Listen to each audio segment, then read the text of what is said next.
So welcome everyone to our Lunch and Learn session. We resume after a longer summer break, and we have a great opportunity to listen today to my dear colleague, Yousef Jalali, who will talk about interaction between moral reasoning and imagination from a critical perspective, and also from the perspective of how what are the implications on teaching and pedagogy. Yousef joined us earlier, joined EPFL earlier this year, and he joined us from Virginia Tech, but I'll leave some space for you to introduce yourself and the topic today. Sure. Thank you. Should I unmute myself, but it's okay?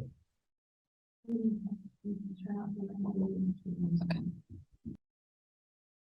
Perfect. Thank you, Helena, for introduction.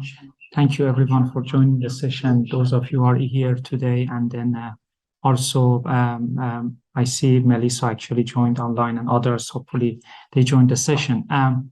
Yes, I joined EPFL about 6 months ago as a postdoctoral researcher, and I'm working in the Center of Learn. And before joining EPFL, I was a PhD student at Virginia Tech. And one of the side projects that I have done during my PhD study was actually looking at the engineering ethics instruction and what are the limitations of it. I really call it side project.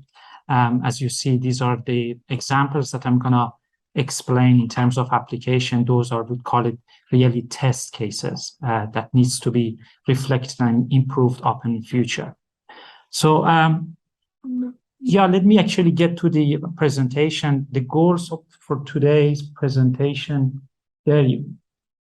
First, review major limitations in engineering ethics instruction, and of course, highlight the lack of attention to the importance of imaginary reasoning and in general imagination.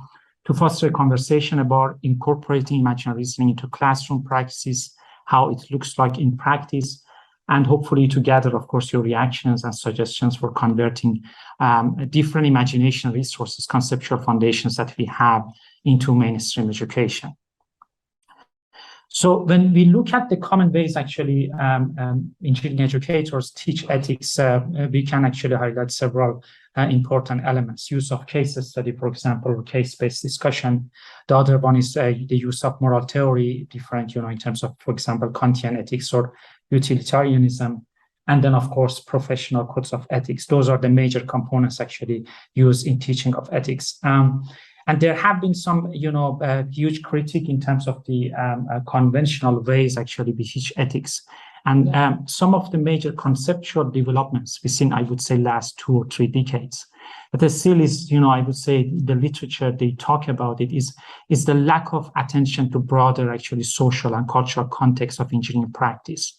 The way we teach ethics usually actually there is an emphasis on the individuals or the problem solvers who are facing a problem without actually paying much attention to the broader cultural, social context of engineering practice. And with that, some scholars like Joseph Herket actually highlighted the notion of macroethics in contrast with the conception of microethics. And that is where actually we talk about broader actually social responsibility of engineering as a profession. But today, of course, these are, major advances, I would say, in the ways that we address teaching of ethics. But today, I'm going to highlight another important limitation. So first, before getting to that particular limitations, of course, when you look at the ways that we teach ethics, usually there's often we are focusing on disasters or heroic actions. And I think that's the first mistake we make actually as educators, that we might actually, we cannot help students in terms of emotional engagement with that kind of cases. There is also, as I mentioned, there is a focus on individual actors, again, calling as a problem solver who are facing a particular ethical dilemma. And there is a tendency, really, we look for particular, actually correct perspective or viewpoint, and missing the opportunity for creating context of actually bringing conflicting viewpoints and perspectives and having a really rich discussion. And of course, the major point that today I'm going to highlight, there is emphasis on applying rules, standards, and principles. And that's the thing, is not just about engineering ethics instruction. Moral reasoning in general has been like that. We have a tendency to bring sort of absolute notions when facing with ethical dilemmas. And those absolute notions could come from different moral schools of thoughts or moral theories, or it could come from other actually ways that we are, we learn through our engagement with society. And with that, I'm going to highlight the question that educators need to address, and that is, how do we actually engage in the process of moral deliberation? How do we actually get towards solving a particular ethical problem, addressing a particular ethical question? Is that about our intuitions, or is that about, basically conscious, deliberative process of reasoning? And I would say it could be from, both of those. But the thing that has been missing in the literature and the practice is emphasis on the importance of moral imagination in our actual, actually, a process of engaging with moral questions. In other words, if we want to really cultivate capacity in our students to be a better person in terms of actually making decisions, to be more conscious about their, interpersonal interactions, to be more conscious about actually how their works interact with society, and how actually they might actually have a better role in broader social actually context, I would say we do need to make a significant emphasis on the notion of moral imagination, and that's the thing I'm going to highlight today. I would say basically my motivation and my thought in terms of actually how I became involved in this, line of research came from my engagement with two different bodies of literature. And that influenced my thought in terms of, okay, how we teach ethics, what actually basically components are important when we are actually coming to the practice. And those two actually is one, liberation, praxis, and theory, and the other one is pragmatism, mainly the work of Mark Johnson, American philosopher and linguistic. And I'm going to briefly highlight a little bit, talk about these particular actually conceptual foundations, and if there is any questions afterwards, we can maybe move towards the details. First, let me start with liberation praxis. I think that's this body of literature might be basically I would call it is like a null curriculum. There is no place of talking about those kind of literature in educational setting. But what I found fascinating about the ways actually liberation scholars talk about the notion of thinking, reasoning, and understanding is that they actually emphasize the importance of imagination. And I'm going to briefly discuss how. In terms of, major constituents of liberation, it's about the relationships between, oppressed and oppressor, and of course, relationship among oppressed. And it's about understanding the fact that they are oppressed and that, moving toward transformation, the reality. And also is about solidarity between actually oppressed or among oppressed. Those are the major constituents of liberation. And the priority here, of course, liberation scholars, they talk about different strategies in terms of how they should address systematic patterns of human suffering. But the priority is really interplay between alterity and commonality, the respect for differences, and also the similarities that, exist between different groups of people. And the major objectives, of course, is moving towards diminishing systematic patterns of human suffering. With that brief background, you could imagine how imagination could be important if actually a group of people want to see themselves, from the words of Paulo Freire, a prominent figure in critical or liberatory pedagogy. There is a need actually for oppressed to see themselves from the window outside of their, their own reality, and then basically understand first the mere fact of oppression, and then also move towards transformation. With that, it comes actually overcoming the very notion of the inferior feelings that might be reproduced by the oppressor. And to all of these components, you see what can help, people in terms of this, moving towards liberatory struggle, being part of liberatory struggle, is actually imagination. And the liberation scholars repeatedly highlight the importance of imagination. It's fascinating, scholars such as Paulo Freire and the Gloria Anzaldúa, actually, they talk about the importance of using imagination, using the capacity of, envisioning different possibilities, or envisioning different, actually, basically reality, for the purpose of actually changing the reality. And I would call it, when we, for example, I put example here about Gloria Anzaldúa, who is a feminist liberation scholar, and she actually reflects on her own mixed identity and brings the importance of imagination in connection with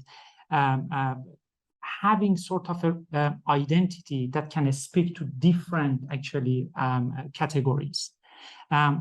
The identity, as we speak in mainstream education, is sort of a solid, basically, category, or a set of categories that we reflect on.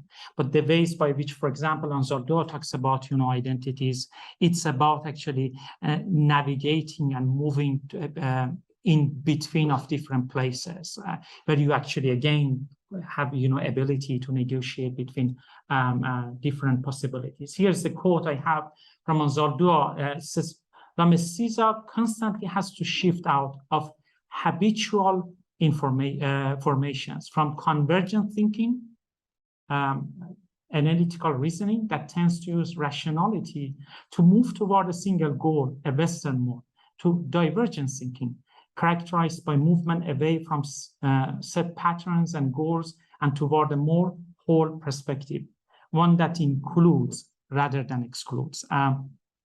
And those, when you read, the perspectives of Gloria Anzaldúa, it's really, it moved me in terms of actually how she sees the importance of imagination as actually a healing tool for the people who are, for a variety of reasons, actually get oppressed in society.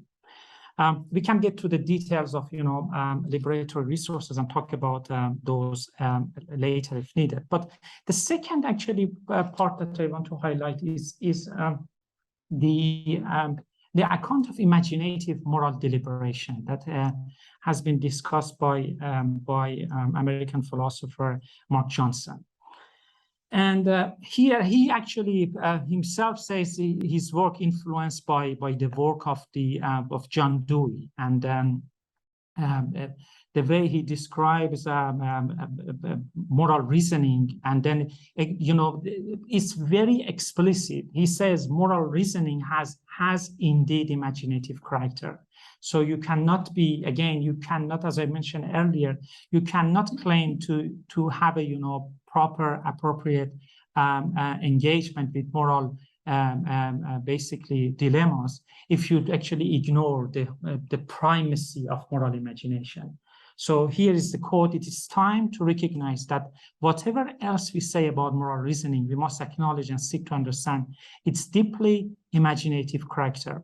Failure to appreciate the imaginative character of moral reasoning condemns us to misunderstand our situation in two equally mistaken ways. One, by relying on illusory ideas of moral absolutes, pure reason, and algorithmic procedures, or by falling into opposite error of irrationalism, extreme relativism, or subjectivism. perhaps the first part, in terms of bringing moral absolute, I think is very common, in engineering practice. When you give a particular dilemma, when you define a particular question, and then you would expect actually students to bring a preset of actually values, preset of defined principles, and then moving towards perhaps some predefined notion of solutions. So you see, so we are facing with different issues in terms of actually problem definition, in terms of actually moving towards resolving the solution and solution itself too. But the account actually described by Mark Johnson actually in terms of moral imagination, I think from my understanding, it has several major constituents. The first one is the qualitative unity, the phrase that actually he borrows from John Dewey, the qualitative unity of each single situation. And each situation we engage has a particular characteristics. But the important thing, and I argued in the paper with my co-advisor, that the important thing about moral imagination is not about actually the situation, and that's where I bring the connection between engineering design process to just bring to the relevance to engineering education community how we see engineering design process and how we see moral deliberation process. So if you could imagine engineering design process is more about the problem, is about the issue that you want to address or resolve. But in actually moral deliberation process is really not only about the problem, it's also about you. The person who engages in the problem brings individuals' values, experiences, and background. And those are actually very much appreciated by Mark Johnson, something, again, that is missing from conventional perspectives in terms of moral reasoning. That, we, in a way, when we talk about, basically bringing principles and rules and applying it in a given situation, by default, we are ignoring that each individual has, particular set of values and priorities and principles, which are need to be addressed. And then, of course, the third set, I would say, is imagining and then assessing different alternatives, just the capacity to actually basically simulating different courses of actions and thinking about the consequences of those, the capacity to put yourself in the position of others, the capacity to see future. And those kind of things are really essential when we are actually dealing with a moral question, not only in interpersonal interaction, but more beyond, when we are getting to more social, cultural, political context.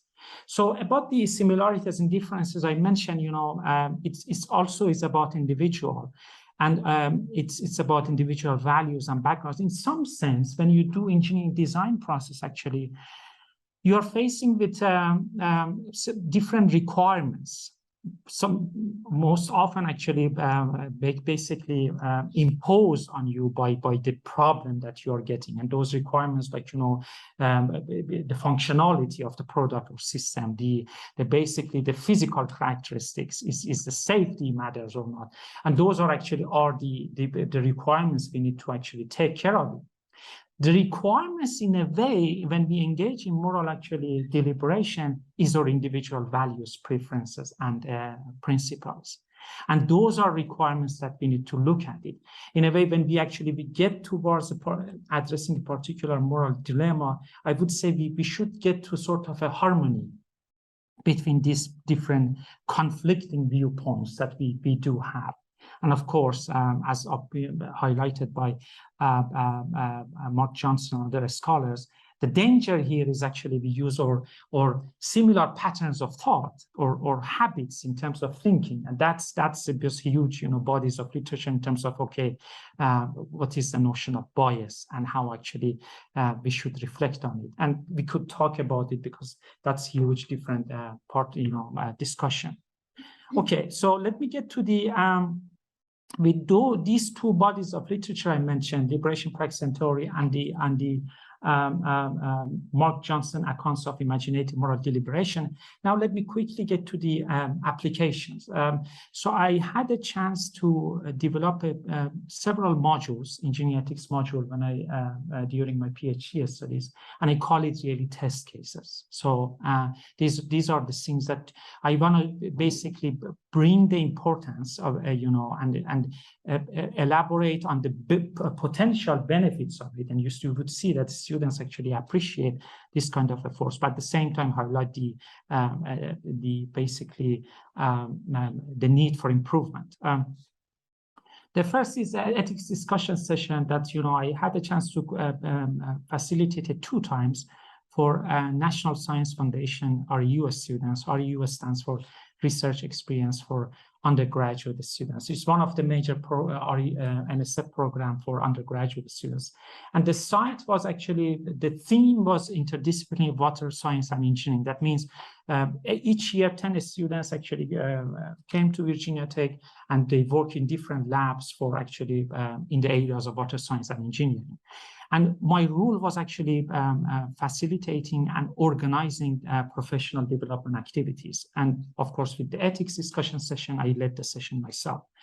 There were 10 science and engineering undergraduate students, and major topics discussed, as you see, were moral reasoning, moral theory, bias, identity, interpersonal relationship, discussion of broader organizational political context, and reimagining human suffering. I really put emphasis on the notion of human suffering, and I put the explicit question, how would you envision yourself in actually contributing and in helping to actually moving towards.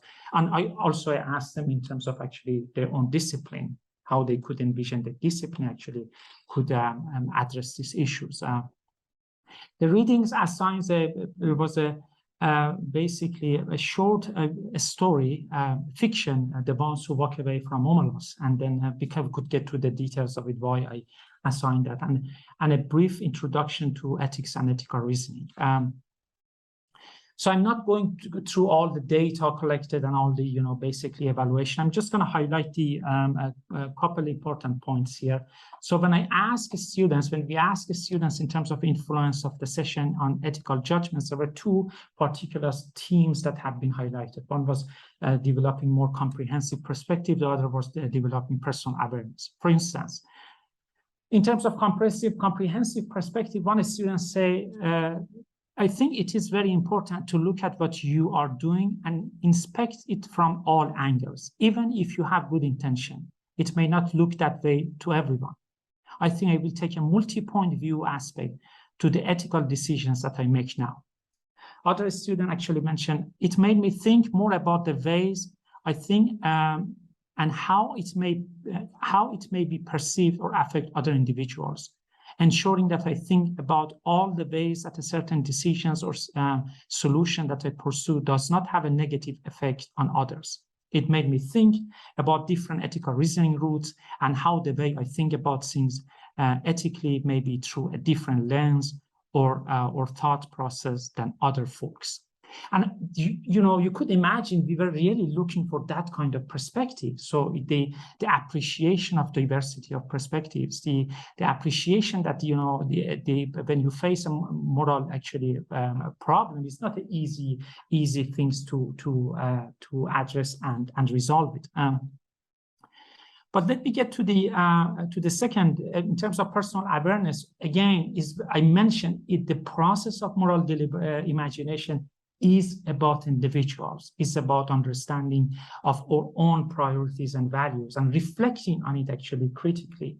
One student said, I didn't think much about my ethical reasoning before. I usually try to make the logical decision, but I realize now that sometimes my logic depends on my ethics. And that sentence itself needs to be explored further. It's very, it seems it has lots in it. Since I am more aware of it now, I can make more informed and appropriate decisions in the future. Another student mentioned, I did not realize that decision-making was so complicated. I thought that it was very black and white. You either do this or do that. But now I understand that that is a much more complex process than that. I now notice that my thinking varies depending on the situation. Again, another important thing to explore, and that I frequently use this to my advantage to justify doing something that I want to do. That's another perspective that the students actually mention. But let me get to the, I don't know how much time we have. Another 20 minutes. 20 minutes, okay. So let me get to the second part. This is the graduate level engineering ethics course at Virginia Tech. And for this course, actually, with the permission of the Professor Mark Edwards, who actually was the instructor of the course, and is the instructor, he's teaching now right now. I actually developed 2 learning modules centered on moral imagination. The context was the graduate level course, Engineering and the Public, Engineering Ethics and the Public. And I had the opportunity, actually, I think it was 2015 or 2016, I took the course myself, and I very much enjoyed it. And the thought was actually we enhanced the curriculum with bringing two modules that are really focused on the notion of imagination. Each module was about 2.5 hours. So we had a face-to-face in 2019, and of course, during pandemic, we used Zoom. So the readings assigned for these 2, I would say the 2 modules, they were, one was more towards interpersonal relationship. The second one was more towards actually system context and importance of social and political factors. The reading assigns were Moral Insight by Josiah Rice, I and Doe by Martin Buber. I can discuss the details of it. From Cruelty to Goodness by Philip Halley, and the ones of the last one again repeated, The Ones Who Walk Away from Omelos by Ursula Le Guin. And then quickly I mentioned in terms of the core concepts and ideas that we discussed. In terms of the readings assigned by Josiah Royce. So we try to define a moral insight, and moral insight, just quickly explain it in terms of the way that actually Royce explains it. It is a capacity to simultaneously envision different ethical aims. And that's again has a deep reflective imaginative character. And Royce actually argues that particular thing actually could help us, having actually moral insight, could help us to basically the way that we interact and behave in terms of interaction with others could help us to really behave unselfishly. And that's the phrase he uses repeatedly. And the other one is Martin Buber, and here the notions and the conceptions of I, it, and I, thou were defined. Of course, you know, there is a rationale why we integrated those. For example, let me elaborate on IT and I, thou a little bit. So Martin Buber explains or personal interactions or attitudes toward other persons can actually have 2 different ways. One, you could interact with another person as it, when particular characteristics or attributes of that person is going to be on the surface. And then basically that's what you see, and that can be anything. And the other part is beyond those, when you interact with other persons beyond the particular actually attributes, and then you actually relate with them as a whole. That's the second reading we discussed. The third reading was Halley's text on the basically institutionalized cruelty during World War II and the basically hospitality by a group of people in terms of actually accepting and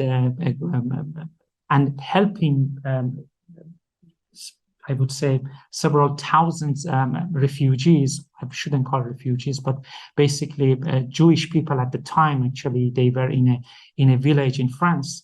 And here, I think the conceptual foundations that we want to highlight is the distinction between negative ethic, which you are passive, there is no intention to do harm, and positive ethic, which actually talks about explicit being, active and deliberate to act actually good, and you could see the difference.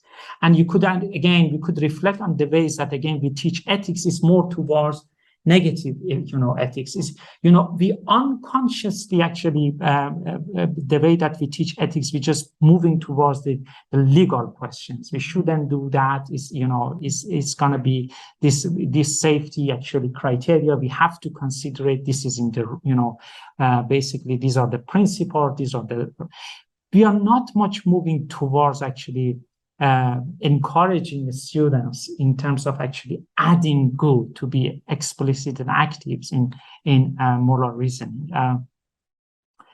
And then, of course, one of the things Haley discussed actually is that when you think about cruelty and the opposite of cruelty, he argues that the opposite of cruelty is not the absence of cruelty. And is not even kindness. And that's a phrase, it moves me significantly. It's not even kindness, it's hospitality. And again, that's the notion of positive ethics. Of course, he mostly talks about it in relation to the case he describes it. And the last one is Ursula Le Guin basically talks about the story, there's a fiction about a child that is in the basement. And basically the suffering of the child in the basement, and at the same time, it seems the happiness of the society as a whole depends on the misery as suffering of that particular actually kid, and that's really again significant. Basically, a very, very I would say deep story that you can reflect on it in many different ways. And here I should make the point that using narrative is a great opportunity for actually provoking moral imagination in different settings. And that a story by itself is a great actually example of a narrative. In terms of instructional strategies, of course, a small group discussion, write-up and reflection, like, I mentioned about, before, about the students' understanding about systematic patterns of human suffering, asking them about, just think on your own, write on the paper, share with the class. And then, of course, we had in-class discussion too. During the pandemic, we use Zoom breakout rooms basically for having the small group discussion. Here, I'm going to get more towards the details. And in terms of data collection, we had a pre-survey and post-survey. And then in 2020, we revised it and added several questions targeting specifically the moral imagination modules and asking them about the influence of those modules. For example, the questions like this: how have the modules focused on moral imagination influence your thoughts about moral reasoning and ethical decision making? One of the important actually results out of this I would say a study is that when we ask a student about different actually concepts they think is important in terms of their own understanding of ethics and making ethical reasoning, ethical decision making. And we had a list of 15 different concepts. Some of those comes from different schools of thoughts, but the top three choices that the students had, they were harm, consequences, and suffering. Of course, those by itself is really interesting, but needs to be again reflected up and see why they did choose those actually, and whether there was any impact from the modules. That's also another important question. And I'm going to end with two quotes from students here in terms of influence of imagination module. For example, one student said, they reminded me to continually check how I view people to make sure I value their humanity. They also allowed me to somewhat connect the ideal to reality, particularly in the story of the people of Li Shambon. They show that while ethical ideals may seem like a long shot, they are still worth aiming for.